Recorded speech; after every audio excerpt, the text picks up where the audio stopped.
नमस्कार दोस्तों, मैं अरुण कुमार मौर्य। तो आज हम लोग एक एंड्रॉयड बोर्ड या जिसको आप बोलते हैं स्मार्ट बोर्ड के बारे में देखेंगे। तो स्मार्ट बोर्ड मतलब क्या होता है, जिसके अंदर आपका लैन लगा हो या फिर वाईफाई भी लगा हो। ठीक है, तो ऐसे सभी बोर्डों को हम क्या बोलते हैं स्मार्ट बोर्ड है। ठीक है, तो यहाँ पर इसके अंदर अगर आपका लैन की बात करें तो लैन के लिए यहाँ पर एक पोर्ट दिया हुआ है। देखिए यहाँ पर लैन के लिए एक पोर्ट दिया हुआ है, साथ में HDMI भी है और USB भी 2 पोर्ट आपका USB का मिल जाएगा। यहाँ पर आप देख सकते हैं इसके अंदर इस बोर्ड के। तो इस बोर्ड का जो नंबर है वो है, देखिए यहाँ पर लिखा हुआ है, तो TPHV 320.PB819। ठीक है, ये इसका बोर्ड का पार्ट नंबर है। तो इसकी अभी इस बोर्ड के बारे में तो जब कभी भी आप सर्च मारोगे इसके बारे में कोई भी जानकारी चाहिए तो आपको इसका पार्ट नंबर डालना पड़ेगा नेट पे, और उसके हिसाब से इसकी जानकारी आपको मिलेगी। ओके, तो चलिए सबसे पहले हम लोग इसको देख लेते हैं कि क्या क्या इसके अंदर होता है। तो अगर आपको मार्केट से कोई स्मार्ट बोर्ड खरीदते हो तो आपको इसके अंदर यही सभी चीज़ें इसके अंदर मिलती हैं। तो आपको सिर्फ एक बोर्ड रहेगा, उसके अंदर सिर्फ एक बोर्ड। इसका मतलब ये बोर्ड जो है आपका कॉम्बो बोर्ड है। कॉम्बो बोर्ड मैंने इसके पहले बताया था। कॉम्बो बोर्ड आपका वही बोर्ड है जिसके अंदर पावर सप्लाई मदरबोर्ड एक ही में इनबिल्ड हो, ठीक है, या एक ही में मर्ज हो। ओके, तो ऐसे सभी बोर्ड को हम क्या बोलते हैं, कॉम्बो बोर्ड। ओके, तो यहाँ पर जैसे हमने एक अपना जो मार्केट का बोर्ड आता था तो उसके अंदर BGA पोर्ट होता था, लेकिन इसके अंदर देखो BGA पोर्ट आपका गायब कर दिया है। ठीक है, BGA पोर्ट आपका इसका गायब कर दिया है। अगर इसको सॉफ्टवेयर आपको चढ़ाना रहेगा तो इसका USB का यूज़ करके आपको इसका सॉफ्टवेयर चढ़ाना पड़ेगा, अदरवाइज दूसरा कोई चांस नहीं है इसका। ओके, नहीं तो आपको फिर MMC जो IC लगी होती है, प्रोग्राम IC, तो उसके अंदर आपको उसके पॉइंट को ढूंढ के आपको उसको प्रोग्राम करना होता है। ओके, तो वो थोड़ा मुश्किल होता है, लेकिन ज़्यादातर USB से अगर इसका सॉफ्टवेयर है तो USB में डाल के आप कर सकते हो।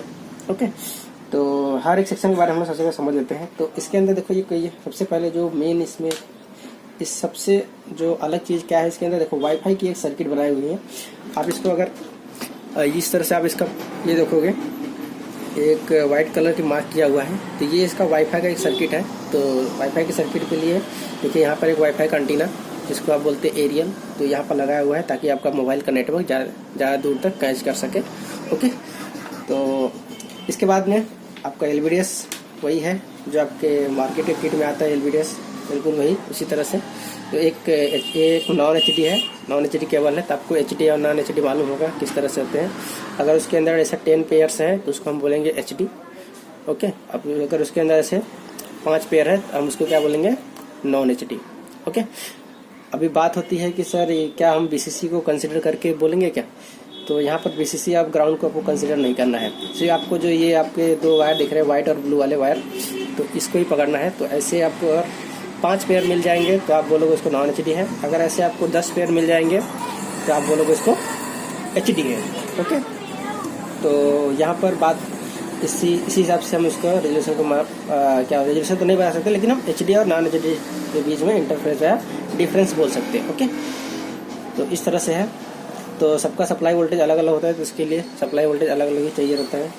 ठीक है, तो जैसे सभी पैनल का जो सप्लाई वोल्टेज है, कोई 5 वोल्ट पे, कोई 3.3 वोल्ट पे, कोई 12 वोल्ट पे, तो ऐसे चलते हैं। तो सबके लिए अलग अलग सप्लाई वोल्टेज होता है।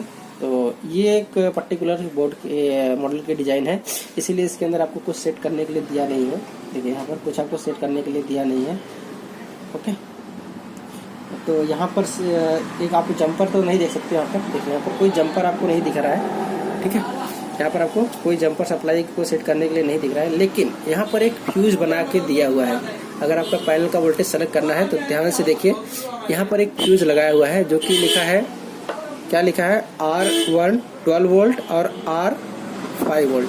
अगर आपको पैनल जो है 5 वोल्ट का है, ठीक है, अगर आपका पैनल देखिए, अगर आपका पैनल 5 वोल्ट पे है तो ये फ्यूज निकाल के यहाँ पर लगा दीजिए, तो आपका जो 5 वोल्ट है यहाँ से आउट होकर आपके पैनल पे चला जाएगा।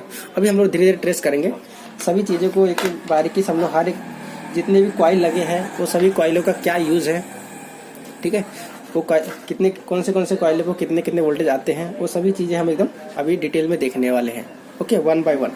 तो इसके लिए आप बेफिक्र रहिए, आपको सारा जानकारी इस बोर्ड का दिया जाएगा इसी वीडियो के अंदर। ठीक है, तो खास करके कोर्स के लिए वीडियो है, तो आपको लोग को पूरा जानकारी मिलना बहुत ज़रूरी है।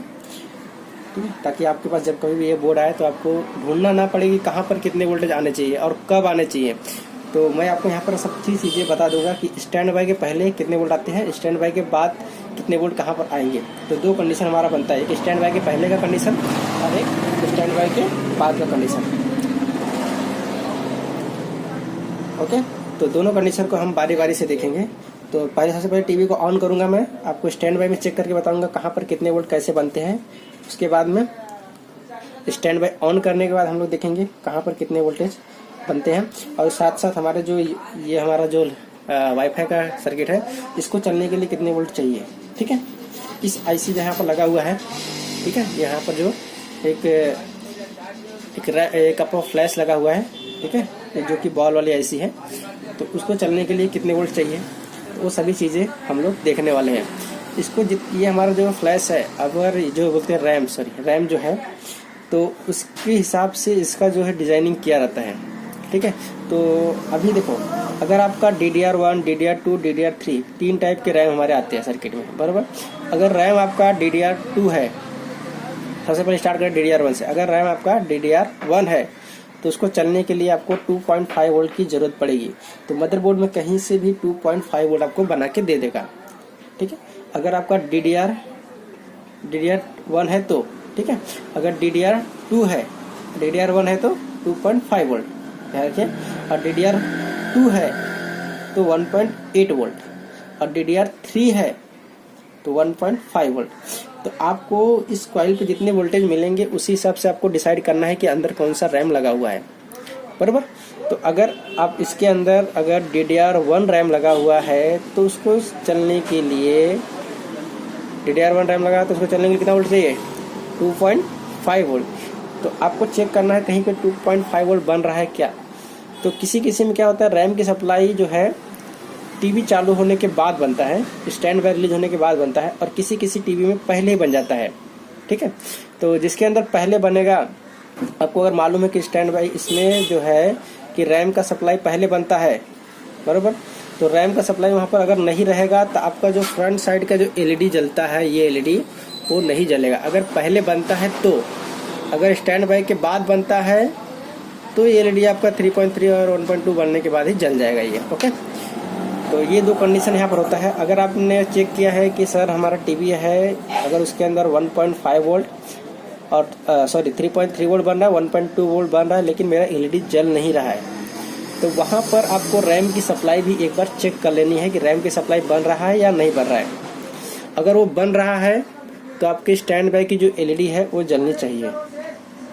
ठीक है, अगर बन रहा है तो स्टैंड बाय की LED जलनी चाहिए। अगर नहीं बन रहा है तो उसके बाद में दूसरी कंडीशन हो सकता है, स्टैंड बाय के बाद आएगा। ठीक है, समझ रहे बात को। तो अलग अलग मॉडल में अलग अलग तरीके से डिजाइनिंग किया जाता है। ओके, तो चलिए सबसे पहले हम शुरू करते हैं कॉम्बो बोर्ड कि इस कॉम्बो बोर्ड जो है इसको हमने इससे पहले कॉम्बो बोर्ड देखा था जो कि नॉर्मल था।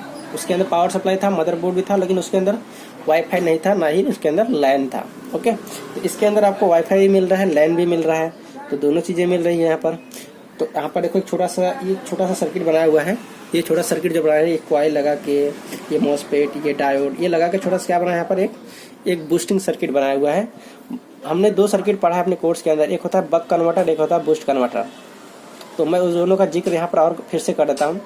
बक कन्वर्टर वो होता है जिसका इनपुट जो वोल्टेज है वो ज़्यादा रहता है, आउटपुट वोल्टेज उसका कम निकलता है।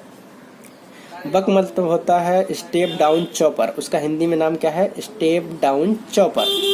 ओके, आप बोल सकते हो कि उसका दूसरा जो नाम है, उसका जो दूसरा नाम है उसको हम बोलते हैं स्टेप डाउन चॉपर। और बूस्ट कन्वर्टर क्या होता है, बूस्ट मतलब एक तरह का वोल्टेज को बढ़ा के देने वाला। ठीक है, तो उसको हम बोलते हैं स्टेप अप चॉपर या बूस्ट कन्वर्टर बोलते हैं। तो जो हमारा यहाँ पर एक सर्किट बना होता है, जो LED ड्राइविंग का सर्किट होता है, उसको हम क्या बोलते हैं, बूस्ट कन्वर्टर। ठीक है, वो सर्किट क्या करता है, जो आपका इनपुट वोल्टेज रहेगा उससे ज़्यादा वोल्टेज को आपको आउट करके देता है, ताकि आपकी LED जो है, बैकलाइट LED जलती रहे। ओके, इस तरह से होता है। और बक कन्वर्टर क्या होता है, तो आपको सपोज करो कि कहीं आपने 12 वोल्ट आपके पास इनपुट है, ठीक है, 12 वोल्ट इनपुट है और आपको 3.3 वोल्ट आउटपुट चाहिए, तो आप एक रेगुलेटर भी लगा सकते हो, रेगुलेटर लगा सकते हो 3.3 वोल्ट का, तो उसके ऊपर 12 वोल्ट इनपुट देके 3.3 आउट निकाल सकते हो। ठीक है, या तो फिर 12 वोल्ट इनपुट देकर 5 वोल्ट आउट निकाल सकते हो, जो आपकी रिक्वायरमेंट हो। लेकिन इसके अंदर क्या होता है, आपका पावर लॉसेज जो है ना बढ़ जाता है। ठीक है, अगर सपोज करो कि आपका जो है 12 वोल्ट आप दे रहे हो किसी रेगुलेटर को, आप 12 वोल्ट का सप्लाई है, आपको 3.3 वोल्ट आउट कराना है, ठीक है, एक रेगुलेटर से। उसका करंट जो है 1 एम्पियर है, बरोबर, 1 एम्पियर करंट है, 12 वोल्ट इनपुट दे रहे हो, 3.3 वोल्ट, या समझ करो कि मैं 5 वोल्ट आउटपुट निकाल रहा हूँ, ठीक है। तो 12 में से 5 माइनस कर दो, 7 5 12, तो 7 वोल्ट, और 1 एम्पियर का करंट है, ठीक है, ठीक है, 1 एम्पियर का करंट है। तो आपका पावर डिसिपेशन वहाँ पर कितना हो रहा है, 7 मतलब 7 एकम 7, तो आपका वहाँ पर 7 वाट का पावर जो है लॉस हो रहा है, ठीक है। तो ये सब को लॉसेस जो है अवॉइड करने के लिए, जिसकी वजह से अगर 7 वाट जिसके अंदर पावर लॉस होगा in the form of heat, अगर वो हीट के फॉर्म में अगर वो लॉस होता है, बराबर, अगर वो हीट के फॉर्म में लॉस होता है, तो आपका जहाँ पर वो सामान लगा रहेगा, जहाँ पर वो कंपोनेंट लगा रहेगा, वहाँ पर बहुत ही ज़्यादा हीट होगा, ठीक है, बहुत ही ज़्यादा हीट होता है। तो इसलिए क्या होता है, वो सर्किट को निगलेक्ट करके इसीलिए इन लोगों ने 2 सर्किट बनाया है, बक कन्वर्टर और बूस्ट कन्वर्टर। इसमें क्या होता है कि जितना हमको आउटपुट चाहिए उतना ही निकालते हैं, ठीक है, इनपुट आपका कुछ भी रहने दो, लेकिन जितना इनको आउटपुट चाहिए, एक तरह का फीडबैक लाइन इसमें रहता है, तो फीडबैक लेके ही ये लोग आउटपुट को डिजाइन करते हैं, ठीक है। अगर इसमें फीडबैक में कोई भी खामी आती है तो वोल्टेज बढ़ पे और घट जाता है, और कभी कभी वोल्टेज को सीधा ही जैसे सब प्रोटेक्शन मोड में डाल देता है कि वोल्टेज अभी नहीं बनेगा। जैसे एक हम लेते हैं बैकलाइट की सर्किट, ठीक है। बैकलाइट सर्किट क्या होता है कि एक वो बूस्ट कन्वर्टर सर्किट आपको मालूम है, क्योंकि वहाँ पर इनपुट वोल्टेज 12 या 15 16 25 जो भी हम लोग देते हैं, लेकिन वहाँ से आउटपुट हमको 120 125 130 जो भी निकालते हैं 65 वोल्ट ऐसा निकालते हैं, ठीक है। इनपुट हमारा कितना है 25 से लेके 12 के बीच में, 25 से लेके है, ठीक है, लेकिन आउटपुट वोल्टेज हमको कितना मिल रहा है उतना, ठीक है। इन फ्यूचर समझ लो कि आपका कोई भी एलईडी उसमें से खराब हो जाता है, तो आपका क्या होता है, आपकी पूरी जो बैकलाइट सर्किट होती है वो क्या होती है, खत्म हो जाती है, मतलब खराब होती है, बैकलाइट नहीं जलती है। तो उस कंडीशन में अगर वहाँ पर एक सिक्योरिटी ना हो, या फिर आप बोल सकते हो वहाँ पर एक फीडबैक ना हो, तो हमारा क्या करेगा, बूस्ट कन्वर्टर कंटिन्यूअस वोल्टेज निकाल के देता रहेगा। उसको क्या मालूम वहाँ पर क्या हो रहा है, ठीक है, उसका काम क्या है, उसको बोल दिया गया है वोल्टेज निकाल के देता रहे। लेकिन वहाँ से एक सेंसिंग आता है, किसको, जो बूस्टिंग आईसी लगी रहती है उसको एक सेंसिंग आता है। अगर इतनी एलईडी जलती रहेगी तो नीचे के जो आउटपुट होते हैं वहाँ पर रजिस्टर लगा के इतने वोल्टेज यहाँ पर मिलने चाहिए। अगर उसमें से कोई एलईडी खराब होता है तो वो वोल्टेज यहाँ नीचे तक आएगा क्या, नहीं आएगा। जो मैं चीज़ आपको बता रहा हूँ आपको एक सोचने वाली बात है, तो आप सोचते रहिए, बस मैं जैसा एक थ्योरी बता रहा हूँ आप सोचो, ठीक है। अगर कोई एलईडी समझ लो सीरीज में लगी हुई है, उसकी जो सबसे लास्ट एलईडी है वहाँ से उसके क्या बोलते हैं, कैथोड से उसको सेंसिंग दे दिया है, ठीक है, आईसी को। अगर समझ लो कि बीच में उस स्ट्रिप की कोई एलईडी खराब होती तो सेंसिंग मिल पाएगी क्या, नहीं मिल पाएगी, क्योंकि बीच की एलईडी खराब है। तो सेंसिंग नहीं मिलेगी तो क्या करेगा, ये आउटपुट निकालना बंद कर देगा, जिससे आपका जो पावर लॉसेस है वो बच जाता है। तो इस हिसाब से बूस्टिंग सर्किट को हम लोग डिजाइन किया जाता है, ओके। तो चलिए अभी हम लोग इसके मेन चीज पे आते हैं, हम बात करते हैं कि ये सर्किट अब कैसे काम करेगा, ओके। तो सबसे पहले हम लोग जैसे कि हमने कॉम्बो बोर्ड नॉर्मल पढ़ा था, सेम उसी तरीके से ये काम करेगा उसमें, और इसमें कोई डिफरेंस नहीं, बस इसके अंदर कुछ सर्किट एक्स्ट्रा ऐड हो गई है, बरोबर। तो अगर देखो यहाँ पर कैसे, पहले जो हम 230 वोल्ट इन करेंगे यहाँ पर, तो ये पूरे सब क्या है, यहाँ पर एक फ्यूज लगा हुआ है, ये फ्यूज है, ये क्या हमारा है, कैपेसिटर है। उसके बाद में क्या है हमारा ये, तो इसके बाद में यहाँ पर क्या हमारा है, एक लाइन फिल्टर है, उसके बाद में डायोड है। तो हमको मालूम है डायोड के पहले हमको क्या मिलेगा, एसी मिलेगा, बराबर। तो डायोड के बाद हमको क्या मिल जाएगा, डीसी मिल जाएगा, बराबर। तो डीसी फिल्टर करने के है हमको, तो फिल्टर करने के लिए तो ये डायोड क्या करेगा, रेक्टिफाई करेगा। फिल्टर करने के लिए कैपेसिटर से जो प्लस का सप्लाई है वो आएगा इसके वाइंडिंग पे, ठीक है। इसके वाइंडिंग से फिर रिटर्न जाएगा इसके ड्रेन पे, मॉसफेट लगा है तो ड्रेन को, इसके ड्रेन को ड्राइव करने के लिए देखो यहाँ पर एक आईसी लगी हुई है, देखो आपको मैं दिखाता हूँ, देखिए एक छोटी सी 6 लेग की आईसी लगी हुई है, बरोबर। तो ये क्या करेगा, इसके गेट को ड्राइव करेगा, तो इसके ड्रेन का वोल्टेज जो है अप डाउन होगा, जिसकी वजह से क्या होगा, एक वहां पर स्विचिंग होना स्टार्ट हो जाएगा। अब इसके सोर्स का भी सेंसिंग लिया जाता है, इसके सोर्स का भी सेंसिंग कराया जाएगा इसको, ठीक है। इसको बोलते हैं source current sensing, CS, current source at source point. उसकी सेंसिंग इसको ये दी जाती है, प्लस इसके ऑप्टो कपलर से भी इसको सेंसिंग दिया जाता है, ताकि आउटपुट वोल्टेज प्रॉपर तरीके से बनता रहे, ओके। यहाँ पर देखिए छोटा सा 431 एक आईसी लगाया हुआ है, SMD आईसी है, 431 SMD आईसी है। अगर आपके पास ये आईसी, सपोज की आईसी आपको लग रहा है कि वोल्टेज फ्लक्चुएट हो रहा है, आपको डाउट है कि आईसी खराब हो गई है, तो इसके बारे जगह पे आप बड़ा वाला ट्रांजिस्टर भी लगा सकते हो, लेकिन आपको उसका पिन एडजस्ट करना पड़ेगा। तो फर्स्ट पिन इसका जो होता है, जो फर्स्ट पिन होता है वहाँ पर first pin, second pin, third pin, तो इस हिसाब से आप ऐसा पकड़ोगे, आपको समझ में ऐसा पकड़ता हूँ तो इसका ये इधर का जो है ये फर्स्ट पिन है, उसके बाद ऊपर का सेकंड, थर्ड, एथ, ऐसा ऐसे से काउंटिंग होता है बराबर। तो वैसे ही आपको लगाना है जैसे उसका फर्स्ट पिन रहेगा बराबर। तो इस हिसाब से लगाना है। उसके बाद में यहाँ से जब ये वोल्टेज बनेगा तो यहाँ से 12 वोल्ट आउट करेगा, यहाँ से 30 वोल्ट के आसपास आउट करेगा। ये 30 वोल्ट हमारे इस सर्किट को चलाएगा, जो कि हम बोलेंगे इसको बैकलाइट ड्राइव सर्किट। और उसके बाद में ये जो 12 वोल्ट बनेगा ये पूरा मदरबोर्ड को चलाएगा, ठीक है। ये पूरा 12 वोल्ट जो है मदरबोर्ड को चलाएगा। अब वहाँ पर हम सर्किट की बात करें जो हमने इससे पहले कॉम्बो बोर्ड देखा था, तो उसके अंदर तो क्या बन रहा था, 24 वोल्ट बन रहा था बराबर।